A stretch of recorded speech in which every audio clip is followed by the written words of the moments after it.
America और Iran के बीच में बढ़ते तनाव ने एक नया और खतरनाक मोड़ ले लिया है। अमेरिकी सेंट्रल कमांड अब ईरान के सभी प्रमुख बंदरगाहों के लिए समुद्री नाकाबंदी लागू कर देगी। इससे एक बड़े टकराव की आशंका बढ़ गई है। ईरान और अमेरिका के बीच में इस्लामाबाद में बातचीत फेल हो जाने के बाद अब एक बार फिर से पश्चिम एशिया में तनाव चरम पर है। अमेरिका ने ईरान के साथ वार्ता बेनतीजा रहने के बाद अब स्ट्रेट ऑफ हॉर्मुज की पहरेदारी का भी फैसला ले लिया है। अमेरिकी सेना ईरान पर समुद्री नाकेबंदी लागू करेगी। यूनाइटेड स्टेट सेंट्रल कमांड यानी कि सेंटकॉम ने ये घोषणा की है कि 13 अप्रैल से ईरान के बंदरगाहों के पास समुद्री नाकाबंदी लागू की जाएगी। ये कदम अमेरिकी राष्ट्रपति डोनाल्ड ट्रंप के निर्देशों पर उठाया जा रहा है। समुद्री नाकाबंदी ईरानी बंदरगाहों और तटीय क्षेत्रों तथा उसके आसपास के काम करने वाले सभी देशों के जहाजों पर समान रूप से लागू होगा। अमेरिका समुद्री नाकाबंदी के जरिए ईरान के ऊपर दबाव बनाने की कोशिश करेगा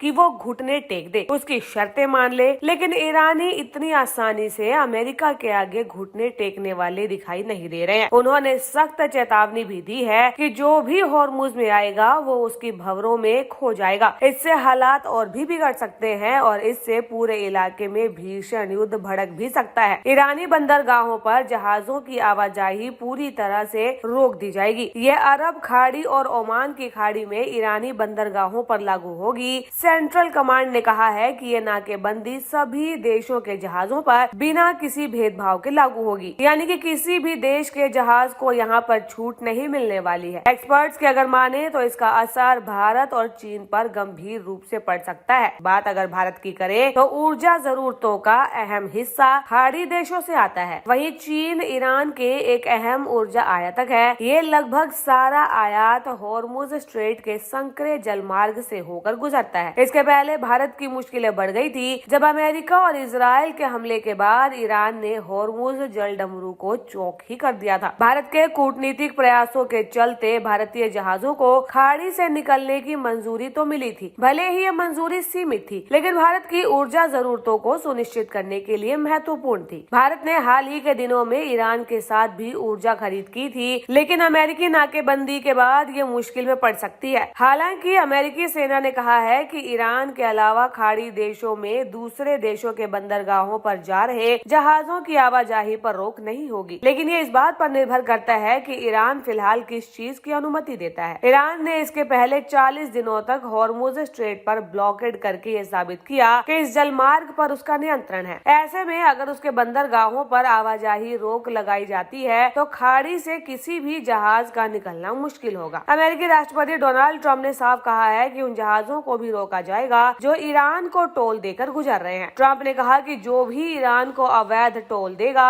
उसे खुले समुद्र में सुरक्षित रास्ता नहीं मिलेगा। ईरान ने कहा है कि हॉर्मुज स्ट्रेट पूरी तरीके से उसके कब्जे में है। ईरानी न्यूज एजेंसी के अगर माने तो ईरान की संसद के उपाध्यक्ष हाजी बाबाई ने कहा है कि हॉर्मुज स्ट्रेट से गुजरने के लिए टोल टैक्स तो चुकाना ही होगा और इसे रियाल में देना होगा। बता दें कि रियाल ईरान की मुद्रा है। अब ऐसा लगता है कि हॉर्मुज की नाकेबंदी के पीछे ट्रंप का मकसद चीनी युआन को निशाना बनाना है। दरअसल कुछ जहाज ईरान को भुगतान करने के लिए चीनी युआन का इस्तेमाल कर रहे हैं। इसे दशकों पुरानी पेट्रो डॉलर व्यवस्था के लिए एक चुनौती माना जा रहा है। इस तरह की कार्रवाई का संकेत देकर अमेरिका ने खुद को चीन और ईरान दोनों के खिलाफ खड़ा कर लिया है। हालांकि युद्ध शुरू होने के बाद ट्रंप को वैश्विक तेल प्रवाह को बनाए रखने के लिए ईरानी तेल के निर्यात पर 1 महीने की छूट के लिए मजबूर होना पड़ा था। ये दिखाता है कि वॉशिंगटन का आर्थिक युद्ध के हथियारों पर एक छत्र दबदबा नहीं रह गया है।